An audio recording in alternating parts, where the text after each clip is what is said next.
Halo,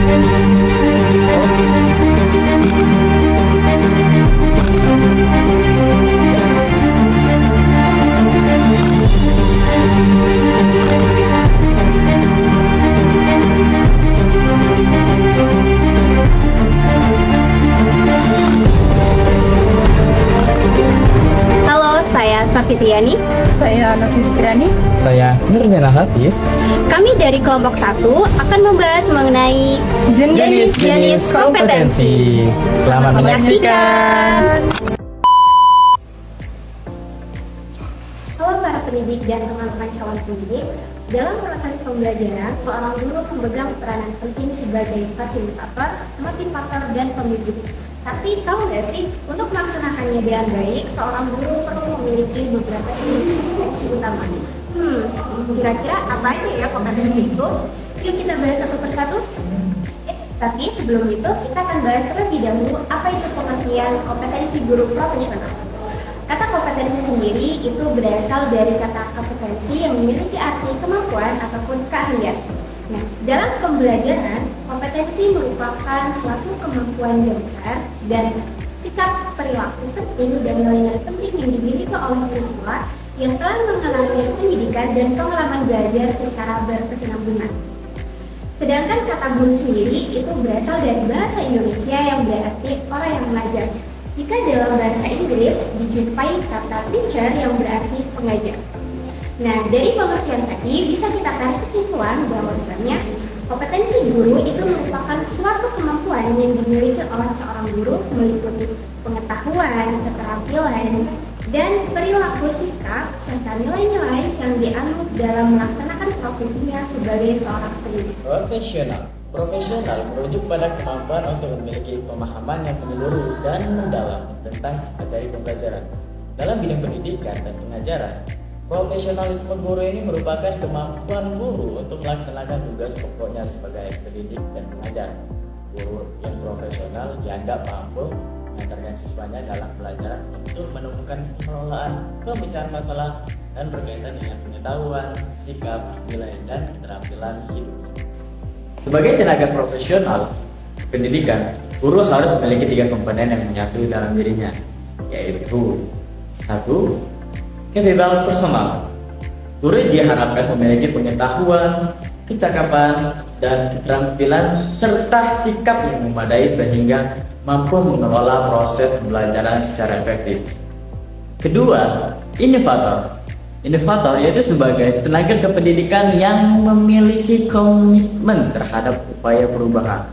Nah, guru diharapkan memiliki pengetahuan, keterampilan, dan sikap yang tepat terhadap pembaharuan sekaligus penyebaran ide pembaharuan yang efektif. Dan yang terakhir, developer. Tahu nggak developer apa? Nah, developer itu seorang guru harus memiliki visi misi keguruan yang mantap dan luas pandangannya. Nah, guru harus mampu melihat ke depan dalam menjawab tanggung jawabnya tantangan yang dihadapi oleh sektor pendidikan sebagai suatu sistem. Teman-teman, jadi guru yang profesional bukan hanya guru yang hebat loh, tetapi guru yang dapat melaksanakan tugasnya dengan baik. Jadi dapat disimpulkan bahwa kompetensi guru profesional itu merupakan seperangkat kemampuan seorang guru untuk melaksanakan tanggung jawabnya secara menyeluruh dan fokus pada tugas yang diterima. Nah, jadi kompetensi guru yang profesional itu bukan hanya guru yang hebat saja, tetapi guru yang dapat melaksanakan tugasnya dengan baik. Nah, jadi di sini dapat disimpulkan bahwa kompetensi guru yang profesional itu adalah seperangkat kemampuan seorang guru dalam melaksanakan tanggung jawabnya dan berfokus pada tugas yang diterima. Nah, jadi teman-teman, itu tadi pembahasan mengenai pengertian kompetensi guru profesional. Semoga bisa teman-teman pahami ya. Nah, kita lanjut pada pembahasan yang kedua, yaitu mengenai jenis-jenis kompetensi guru. Menurut Undang-Undang Nomor 14 Tahun 2005 tentang Guru dan Dosen, kompetensi guru meliputi 4. Yang pertama itu kompetensi pedagogik, yang kedua kompetensi kepribadian, yang ketiga kompetensi sosial, dan yang keempat kompetensi profesional. Yuk kita bahas satu persatu. Nah, pembahasan yang pertama itu adalah kompetensi pedagogik. Pedagogik didefinisikan sebagai sebuah pendekatan pendidikan yang didasarkan pada tinjauan psikologis anak. Kompetensi pedagogik yang harus dikuasai pendidik itu meliputi pemahaman pendidik terhadap peserta didik, desain dan pelaksanaan pembelajaran, evaluasi hasil belajar, dan pengembangan siswa untuk memaksimalkan potensi yang mereka miliki. Nah, jadi, kompetensi pedagogik adalah kemampuan seorang guru dalam mengelola pembelajaran di kelas secara maksimal berdasarkan pemahaman tentang peserta didik dan rancangan pelaksanaan pembelajaran melalui pendekatan psikologis anak. Yang kedua yaitu kompetensi kepribadian. Karakter individu terkait erat dengan kepribadian, sehingga kompetensi ini merupakan cerminan kemampuan pribadi seorang guru. Guru seharusnya dicintai dan disegani oleh muridnya. Penampilannya dalam mengajar harus meyakinkan dan tingkat lakunya akan diguru dan diikuti oleh siswanya. Guru merupakan tokoh yang akan diguru dan diteladani. Dalam melaksanakan tugasnya sebagai seorang pendidik, ia harus tabah dan patuh cara menyelesaikan berbagai kesulitan dan masalah yang akan dihadapinya dalam tugasnya sebagai pendidik, terutama masalah yang langsung berhubungan dengan proses belajar mengajar. Beberapa kompetensi kepribadian yang harus dimiliki guru meliputi kepribadian yang utuh, kemampuan berkomunikasi dengan orang lain, dan mampu mengembangkan profesi. Jadi, kompetensi kepribadian menyangkut jati diri seorang guru sebagai pribadi yang baik, terbuka, dan bertanggung jawab baik atas dirinya sendiri maupun hidupnya, sekaligus memiliki pengetahuan tentang perkembangan pada peserta didik dan memiliki kemampuan dalam memperlakukan peserta didik secara individual. Jadi, kompetensi kepribadian merupakan kemampuan seorang guru dalam memberikan dan menjadi contoh tauladan yang baik bagi lingkungannya dan mengupayakan menjadi pribadi yang positif, karena kepribadian yang positif akan menunjukkan sikap yang baik. Kompetensi sosial. Kemampuan sosial guru itu tercermin dalam komunikasi. Guru ini mampu berkomunikasi secara efektif dan menjalin komunikasi yang baik antara siswa dan gurunya, bersikap baik hati, memperlakukan secara adil rukun dengan guru dan guru lainnya, saling terbuka, berdiskusi dan mencari komunikasi yang baik dengan orang tua siswa, membimbing dan menginformasikan perkembangan anaknya di sekolah. Komunikasi dalam proses pembelajaran ini merupakan faktor yang sangat penting dalam proses pembelajaran. Komunikasi sangat membantu membangun pemahaman dan mencerminkan kematangan hubungan sosial. Nah, kemampuan komunikasi ini merupakan suatu proses interaksi atau bertukar informasi. Nah, komunikasi membuka suasana yang mendukung pembelajaran aktif, memberikan mereka kepercayaan diri untuk mengemukakan argumennya dan berfungsi sebagai sarana untuk mengembangkan sikap empati dan menghargai peran mereka dalam kehidupan sehari-hari. Pendapat yang ditemui dalam suatu lingkungan. Nah, guru ini harus dapat menggunakan bahasa yang mudah dimengerti untuk menjalin komunikasi yang lebih efektif dengan siswa, teman-teman. Selain itu, dalam berkomunikasi yang baik juga harus dapat menggunakan bahasa yang baku, seperti menggunakan kata saya sebagai pengganti kata aku, dan menghindari penggunaan bahasa yang menyinggung atau mengkritik siswa. Karena kenapa? Dengan menggunakan bahasa yang menyinggung atau mengkritik, siswa ini akan merasa kapok untuk mengutarakan pendapatnya, teman-teman, sehingga terjadi hubungan yang tidak baik antara guru dan siswa. Indikator dari kompetensi sosial guru dapat dilihat sebagai: yang pertama, bersikap adil, netral, dan tidak membedakan siswa. Karena latar belakang baik itu dari segi kondisi fisik, jenis kelamin ras, status sosial, latar belakang, keluarga, dan agama. Dan yang kedua, berkomunikasi dengan menggunakan bahasa yang mudah dipahami dan santun serta menunjukkan empati pada sekitarnya. Dan yang terakhir, berkomunikasi dengan baik secara lisan maupun tulisan. Mampu beradaptasi saat menjalankan tugas sebagai pendidik dalam keberagamaan lingkungan yang terdiri dari berbagai macam sosial budaya. Jadi, yang dapat saya simpulkan, Kompetensi sosial ini merupakan keterampilan dalam berkomunikasi, berinteraksi, dan bersikap baik dengan siswa, sesama guru, ataupun orang tua peserta didik, sampai dengan masyarakat luas pun. Dengan komunikasi yang baik antara guru dan siswa akan sangat membantu dalam proses pembelajaran. Yang keempat yaitu kompetensi profesional. Kompetensi profesional berkaitan dengan kinerja guru yang mengarah pada keterampilan teknis guru. Kompetensi profesional merupakan kemampuan yang dimiliki seorang guru supaya melaksanakan tugas dan fungsinya dengan baik.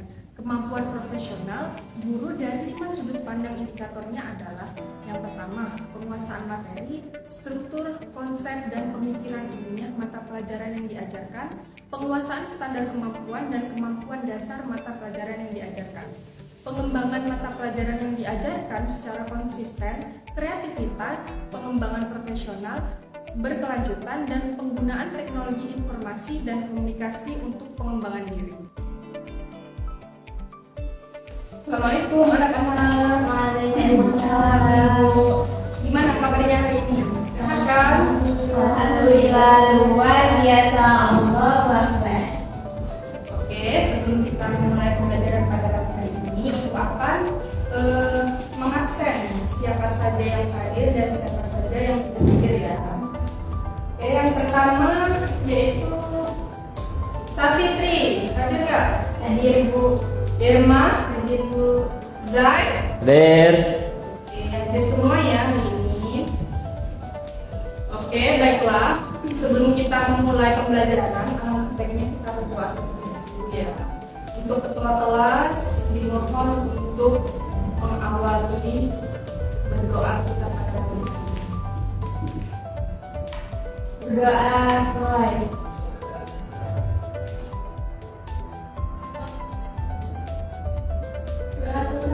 Oke, jadi hari ini Ibu akan menjelaskan materi tentang sholat jenazah. Sebelum Ibu menjelaskan pengertian tentang sholat jenazah, kita sedikit membahas tentang materi kemarin. Ada yang tahu? Tentang kitab-kitab Allah Bu. Ada berapa kitab Allah yang wajib kita ketahui?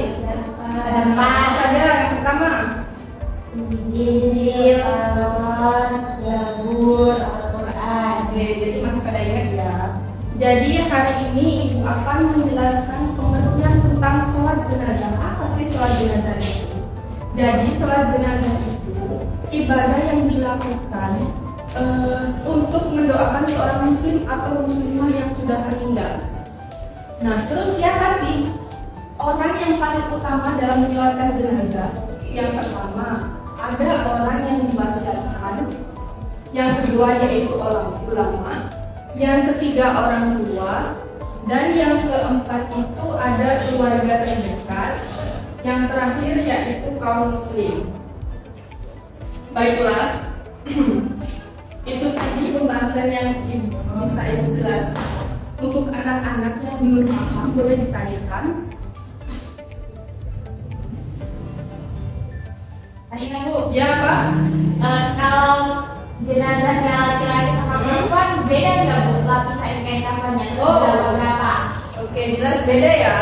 Kalau laki-laki itu menggunakan 3 lapis kain kafan. Kalau perempuan itu menggunakan 5 lapis kain kafan. Jelas ya, jadi ada yang ingin ditanyakan lagi?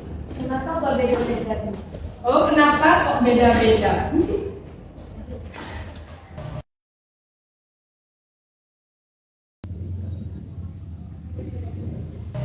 Kita ada Pak Budi. Ayo. Pak Budi. Anak-anak Bapak. Kok tumben hari ini rajin? Kita mah selalu lagi Pak. Oh gitu ya. Si Irma kemarin kemana? Sakit Pak. Sakit ya? Ini sakit apa? Sakit demam Pak. Demam. Sekarang udah sehat? Alhamdulillah ya. Ya udah, kalau itu Ibu mau ngajar dulu ya. Bapak juga mau masuk ya? Ya. Nah, jadi teman-teman, itu tadi penjelasan mengenai jenis-jenis kompetensi yang harus dimiliki oleh seorang guru. Kesimpulannya, kompetensi guru profesional adalah kemampuan guru untuk melaksanakan tugasnya sebagai seorang pendidik secara efektif sesuai dengan tanggung jawabnya sebagai seorang pendidik. Kompetensi pedagogi, kompetensi kepribadian, kompetensi sosial, dan kompetensi profesional itu tidak dapat dipisahkan. Karena menjadi seorang pendidik itu tidak hanya sebatas memberikan ilmu, namun juga menanamkan nilai-nilai kehidupan dengan harapan agar peserta didik dapat memiliki karakter yang mampu bertanggung jawab atas hidupnya dan menjadi generasi penerus bangsa yang lebih baik ke depannya. Menyeluruh dan